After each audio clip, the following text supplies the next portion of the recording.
et manifestations publiques au Cameroun. Gouaché Forever à la veille des hommages aux victimes de la catastrophe. La ville de Bafoussam est au cœur des attentions. Autorités, personnalités religieuses se sont succédés sur le site et auprès des rescapés. Le point à Bafoussam dans ce journal. Le compte à rebours est déjà lancé pour les législatives et municipales. Le corps électoral doit être convoqué d'ici lundi. Les faits, les décomptes dans ce 19h50. Affaire de malversation financière au Parlement africain, Roger Kododang fait la lumière. Face à la presse ce jour à Yaoundé, le président du Parlement panafricain exige que des excuses soient présentées à son pays. Les crocs bien aiguisés, les Lions indomptables U23 seront dans quelques instants face aux Black Stars du Ghana. Réussiront-ils à éteindre les étoiles pour briller lors de cette première sortie de la CAN U23 en Égypte? Les détails dans le journal avec nos équipes au Caire.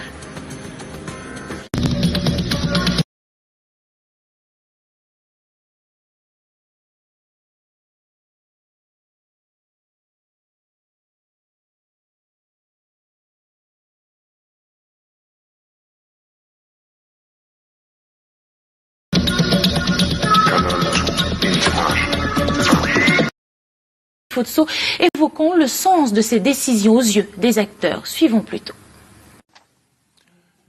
Il y a comme de l'électricité dans l'air autour du meeting désormais incertain de ce 9 novembre 2019 à Douala du mouvement pour la renaissance du Cameroun. Le parti du professeur Maurice Kamto se désole de cette situation et dénonce ce qu'il considère comme musellement autour du communiqué du préfet du Vouri, qui énonce des raisons empêchant la tenue du dit meeting. Au cas où il y aurait besoin de vérifier qu'il y a un accord entre le propriétaire du site ou bien le gestionnaire du site et le MRC, il n'avait que besoin d'appeler le responsable du MRC pour que cet accord d'occupation lui soit produit. Depuis la création du MRC, chaque fois qu'un meeting du MRC a été accepté, jamais il y a eu de grabuse, jamais il y a eu de casse. D'ailleurs, hier, pour ceux qui ont vu le déplacement du professeur Maurice Kamto à Bafoussam, on a très bien vu que cette visite imprévue qui a drainé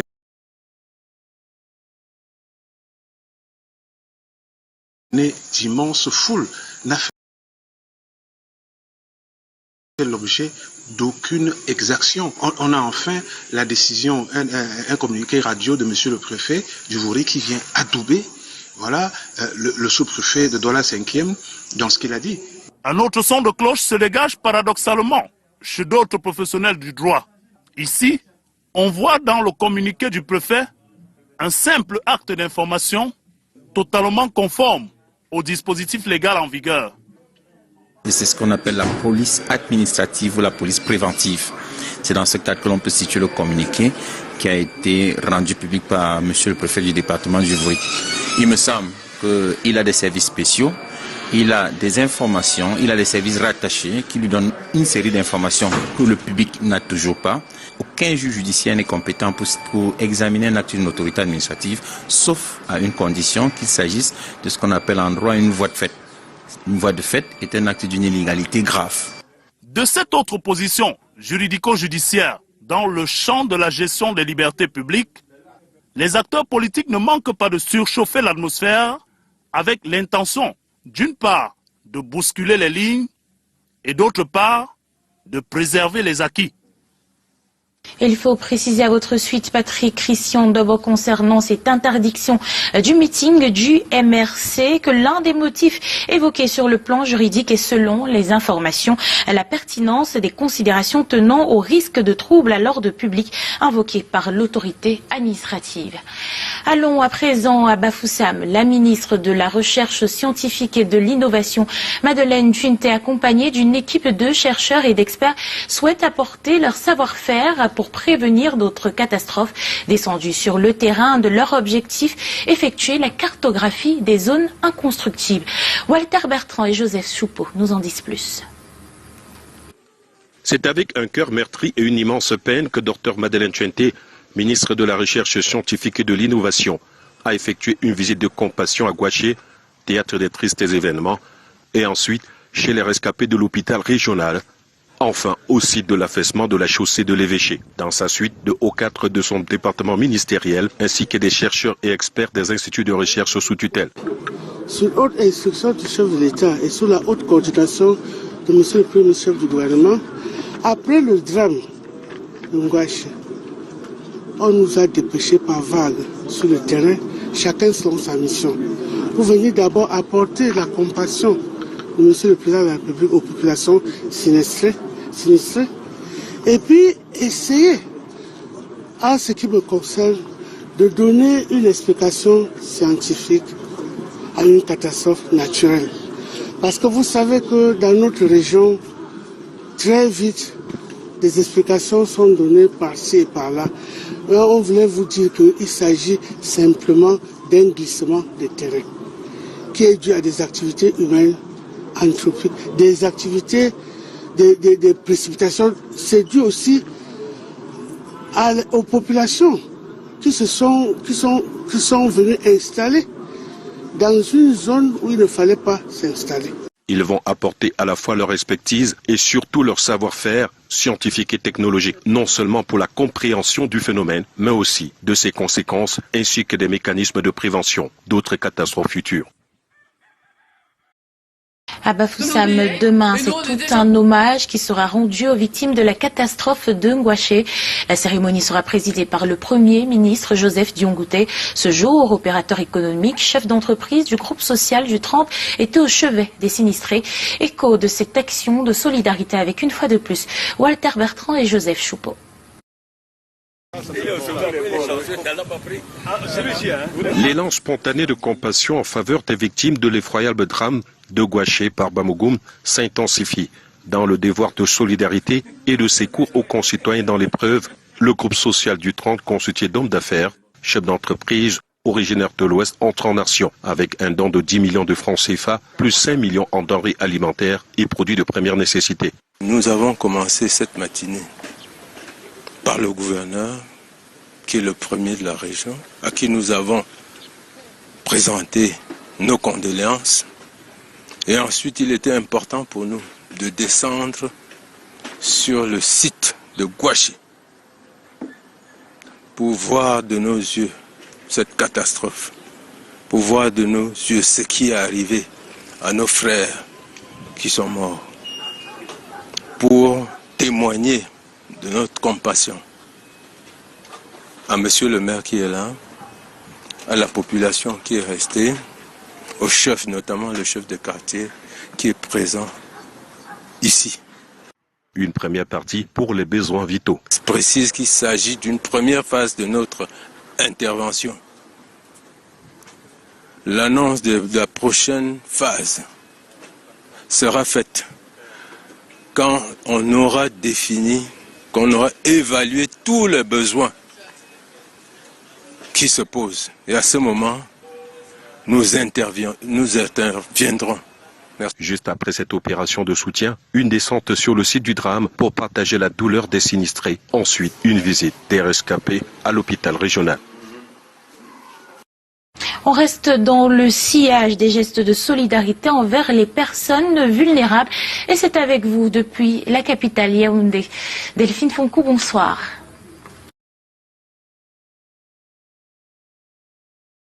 Bonsoir, mesdames, messieurs, bonsoir. Sortie du cercle infernal de l'insécurité, assurer l'insertion socio-professionnelle des personnes vulnérables.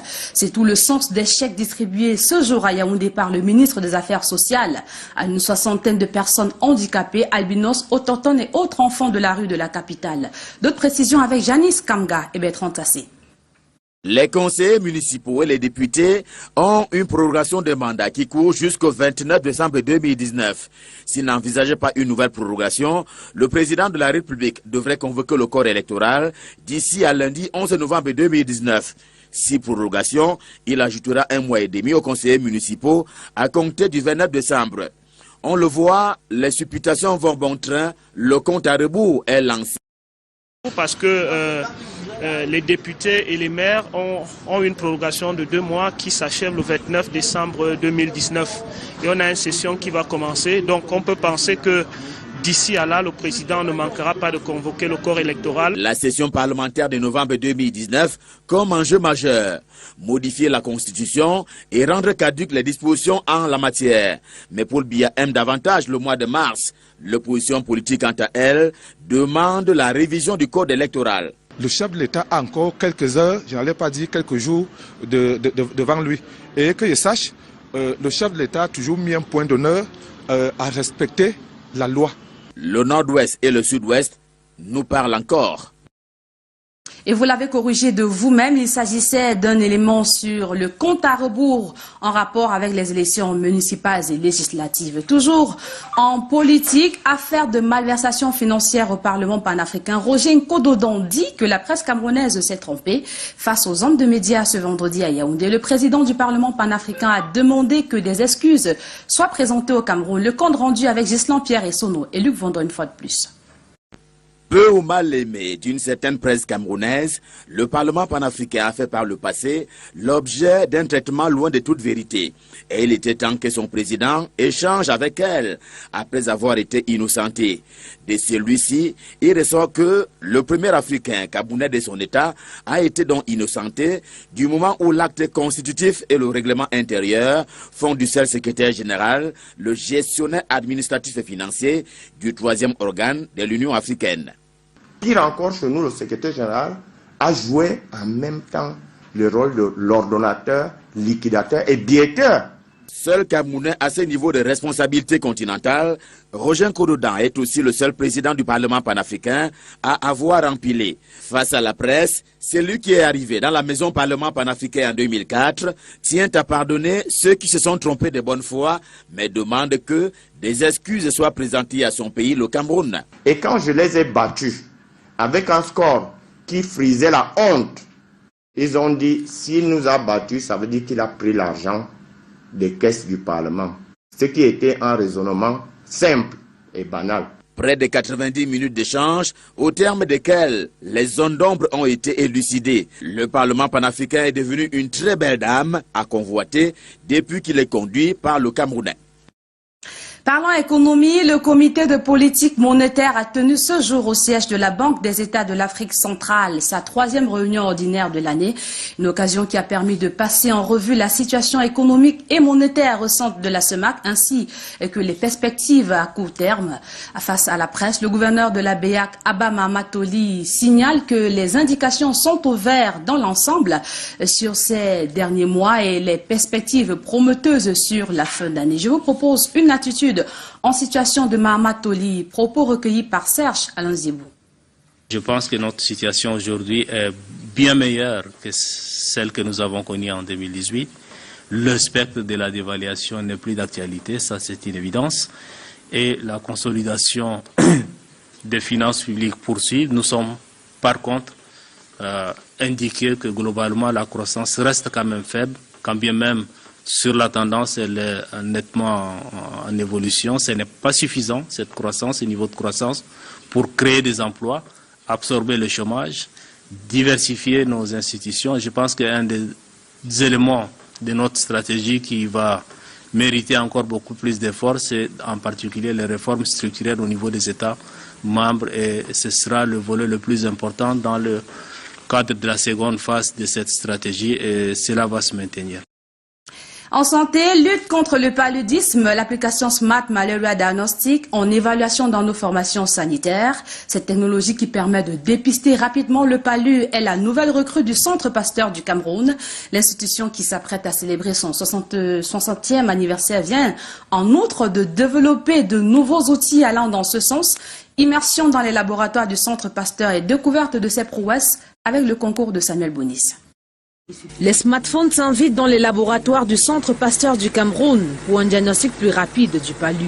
Tout se passe grâce à l'application Smart MD, entendez, Smart Malaria Diagnostic. Après avoir fait une goutte épaisse, on dépose l'appareil sur un adaptateur et à partir de la caméra, il filme et il compte le nombre de globules blancs et il dit s'il y a présence du parasite ou pas. Résultat obtenu en 10 minutes environ. Une prouesse de cette institution, devenue une référence en matière de diagnostic du paludisme, une maladie souvent asymptomatique chez certaines personnes. 80% de la population infectée ne fait pas la maladie. Ces chercheurs ont vite fait de mettre sur pied une technique test palu qui s'applique partout, moins coûteux et adapté au Cameroun. Il a la particularité qu'il n'a pas besoin d'énergie. Donc on a juste besoin de mettre une solution de sel et on met des tubes à l'intérieur qui contiennent déjà le sang et tout le milieu réactionnel. À moins d'une heure, on a aussi les résultats. Autre espoir du centre Pasteur, cette centrifugeuse qui permet de sécher rapidement les lames. On va fixer la lame sur notre appareil. Ça prend 6 lames. On va fixer les lames là. On va mettre là et on va tirer doucement comme ça. Un outil développé et imprimé ici par une imprimante 3D. Ces laborantins s'activent en vue de lutter efficacement contre le palu. On est en train de travailler avec les scientifiques dans nos universités pour identifier les nouveaux médicaments qui à base de plantes traditionnelles. Un autre aspect, c'est dans la découverte de nouveaux vaccins. Ce qu'on a fait jusque-là, c'est identifier certaines protéines. C'est tout pour l'instant au Centre Pasteur du Cameroun. Les chercheurs rentrent au labo pour autres découvertes. Revenons à présent sur cet élément, sorti du cercle infernal de l'insécurité assurée et l'insertion socio-professionnelle des personnes vulnérables. C'est tout le sens des chèques distribués ce jour à Yaoundé par le ministre des Affaires sociales à une 60aine de personnes handicapées, albinos, autochtones et autres enfants de la rue de la capitale. D'autres précisions avec Janice Kamga et Bertrand Tassé. Le visage de la gratitude. Le propos à peine audible, Nadège, déficiente auditive à mobilité réduite, exprime sa reconnaissance. Elle vient de recevoir un chèque de 850 000 francs CFA des mains de la ministre des Affaires sociales pour lancer son entreprise. Cette cérémonie de remise des chèques aux enfants vulnérables, notamment les enfants de la rue, les enfants handicapés, les populations autochtones, parce qu'on a vu les pygmées, rentrent dans le cadre de l'autonomisation de ces enfants. Il est question de les insérer sur le plan socio-professionnel. Ils sont une 60aine au total à bénéficier de l'espoir qui vient du ministère des Affaires sociales et de ses partenaires, résolument engagés dans la lutte contre l'exclusion sociale des personnes diminuées en milieu urbain. Comment vous avez de l'appétit en regardant les enfants des autres qui sont dans la rue et vous avez les vôtres avec lesquels vous faites, n'est-ce pas, des immenses courses. Comment est-ce que vous croyez que les handicapés sont des populations à part sans savoir qu'il suffit d'un accident, vous devenez vous aussi un handicapé? Les bénéficiaires voient leurs rêves se réaliser.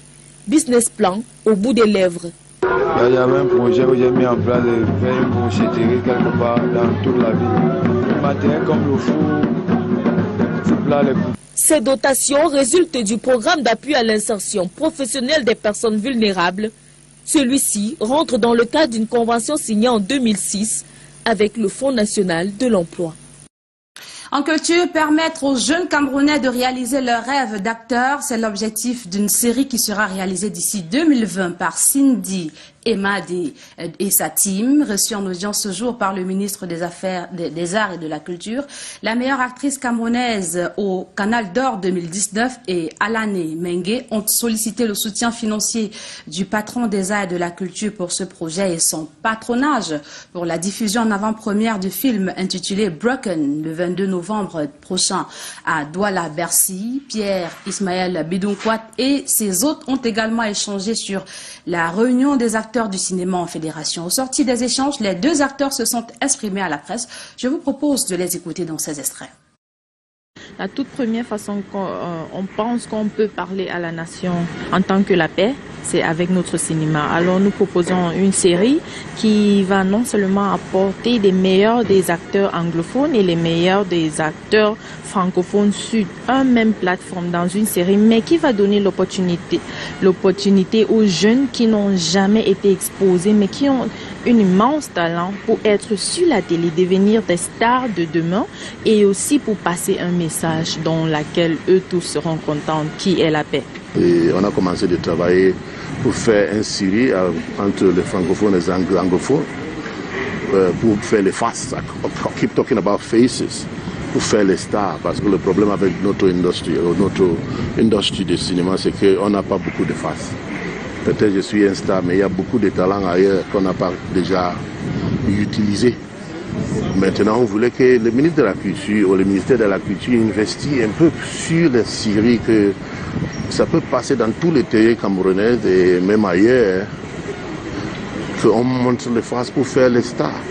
On a aussi causé le problème qu'il y a beaucoup de sociétés qui n'utilisent pas notre face sur les plateaux.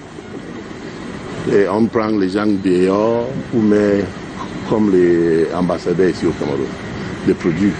On a parlé de ça, qu'il faut qu'on utilise les faces locales. Elle promeut la culture camerounaise. Il s'agit de Colette Chatué, directrice des opérations de Canal 2 International, dont les efforts ont été récompensés. On en parle avec vous dans la suite du 19h50. Aimé Catherine Moukouré. Tout à fait, Delphine Fonco, vous m'arrachez les mots de la bouche. Nous parlons d'un mécène de haut rang, dame de cœur, vice-présidente et directrice des opérations de Canal 2 International. Colette Chatué a été élevée au grade de chevalier de l'Ordre national de la valeur. Parents, amis, collaborateurs sont venus nombreux lui renouveler attachement et vœux de bonheur. Charles-Robert Itoc et Armand Pagna nous apportent les précisions. La radio-vision Suite FM à Bonapriso a accueilli jeudi 7 novembre 2019 le gouverneur de la région du littoral, Samuel Dieudonné Ivaradiboa. Un moment particulier pour la famille, les amis et les collaborateurs venus nombreux partager la joie de Madame Colette Chatué. Madame Chatué Colette, au nom du président de la République et en vertu des pouvoirs qui sont conférés, nous vous faisons chevalier de l'Ordre national de la valeur. La patrie reconnaissante pour les œuvres sans cesse croissantes, réalisées par celle que tout le monde appelle affectueusement maman. Dame de cœur, femme toujours disponible pour ses semblables, vice-présidente, directrice des opérations de Canal 2 International, l'infatigable Colette Chatué est un modèle de travailleuse pour ses amis. C'est une dame qui a su pendant très longtemps accompagner sa famille, accompagner ses amis, accompagner l'ensemble de ses relations vers les succès. On la connaît donc comme une véritable compagne et tous les êtres ici sont heureux d'être à ses côtés. Je remercie grandement le chef de l'État pour cette marque de confiance qu'il vient de donner à Mme Chatué, pour le travail qu'elle a bas nuit et de jour. Je crois que ce n'est pas une surprise. Celle qui a bâti avec le soutien de son toujours présent époux Emmanuel Chatué, pierre après pierre, la notoriété qui est la sienne reste un modèle d'entrepreneur acharné et source d'inspiration pour ses collaborateurs. Il faut le dire, je suis fière de travailler avec cette femme, cette grande dame, une femme de cœur, une femme, j'ai envie de sourire en disant, d'un calme olympique, parce qu'il ne revient pas à toutes les femmes de se comporter comme elle, autant sur le plan familial, sur le plan professionnel et sur le plan de l'amitié. Madame Chatué est une bosseuse. J'ai eu la chance d'être à Canal depuis 15 ans, comme vous dites.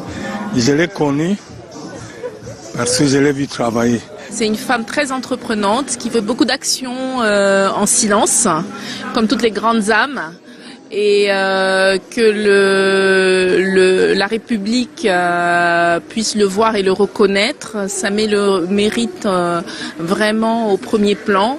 Présidente de Canal d'Or, présidente de la Fondation Canal 2, Colette Chatué, portée aujourd'hui au grade de l'Ordre national de la valeur, demeure une femme de cœur. Pour une femme bosseuse comme elle, on ne peut qu'être fier. Surtout que cette reconnaissance vient du chef de l'État lui-même. Donc c'est une fierté pour moi également d'avoir des collaborateurs aussi performants. Je suis d'abord très fier pour elle. Je pense que c'est quelque chose qu'elle mérite. Quand on connaît la personne, quand on connaît ses actions, quand on connaît ses relations, la relation qu'elle a avec les autres, je pense que c'est quelque chose de totalement mérité. C'est d'abord une dame au grand cœur, soit dans la vie familiale, professionnelle ou le côté élan de cœur ou solidarité. C'est une dame qui fait beaucoup pour ce pays à travers les canaux d'or sur lesquels nous travaillons régulièrement ensemble. Dans l'humilité et la modestie qu'on lui reconnaît, la récipiente d'aide du jour trouve dans cette reconnaissance de la nation la qualité de l'accompagnement de son époux et de ses collaborateurs. Je tiens à remercier mes collaborateurs avec qui je suis au quotidien. Et sans oublier mon tendre et cher époux qui m'accompagne, qui m'encourage tous les jours. Je vous assure que c'est un plaisir pour moi de recevoir cette médaille aujourd'hui. Et cette distinction pour moi, c'est la preuve du travail bien fait. Et je remercie le chef de l'État. Et ça ne peut que me pousser à travailler davantage. Et je remercie aussi monsieur le gouverneur d'avoir fait le placement jusqu'ici, ainsi que toute sa suite. Colette Chatué a été célébrée à l'occasion par les proches et ses collaborateurs venus lui renouveler leur attachement et lui souhaiter le bonheur qu'elle mérite. Papa, ça m'aide. Mon gouverneur, donne ta parole. Mon gouverneur. Dans cet élan de célébration, justement, après une semaine intense, besoin de détente, les bons plans culturels de l'île Piédjou et Linda Teguet peuvent nous guider pour cette fin de semaine. Suivons plutôt. Vous n'aurez que l'embarras de choix devant la pléthore d'événements culturels qui s'offrent à vous ce week-end. À la salle Citabella au Centre culturel camerounais à Yaoundé, participez au Festival international du film religieux sous le thème cinéma religieux, perception et enjeux contemporains. Pendant ce temps, à Douala-Bercy, les grandes nuits du cinéma camerounais. Acte 1 de cette tournée africaine, projection du film La Triade. Dimanche, toujours à Douala, à la terrasse d'Ogbo, projection du film Feeling Home. À partir de 18h, Life is a Mystery. À Canal Olympia, ce soir, diffusion d'un autre film, c'est celui de Simon William Coombe, Mena, lorsque la tradition et les conséquences du tribalisme se mêlent à l'amour. Un film pouvant en cacher un autre, projection samedi à Canal Olympia du film Run. À Baninkane, dans la région de l'Ouest, sur le campus UDM, exposition La Calebasse, au cœur des us et coutumes des peuples des Gracile. C'est la première promotion patrimoine tourisme. Et puisqu'on parle de patrimoine, rendez-vous ce week-end à Banjoun pour la cérémonie officielle du lancement du festival du peuple Banjoun, appelé Semtojom.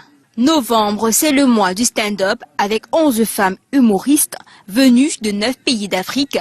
Samedi 9 novembre, rendez-vous à l'Institut français du Cameroun antenne de Yaoundé. Et puis qu'on parle d'Institut français à Douala, Caresse Photo remet le show d'hier ce soir, même heure, même lieu. Pour terminer, je vous présente cette belle trouvaille. Il s'agit du jeune Sullivan Chua, alias Brusco Ormeta, qui fait déjà le buzz sur la toile. Bon week-end. Vous êtes déposé en toute impunité, son recul me fait tourner la tête, le ballon bien canyon,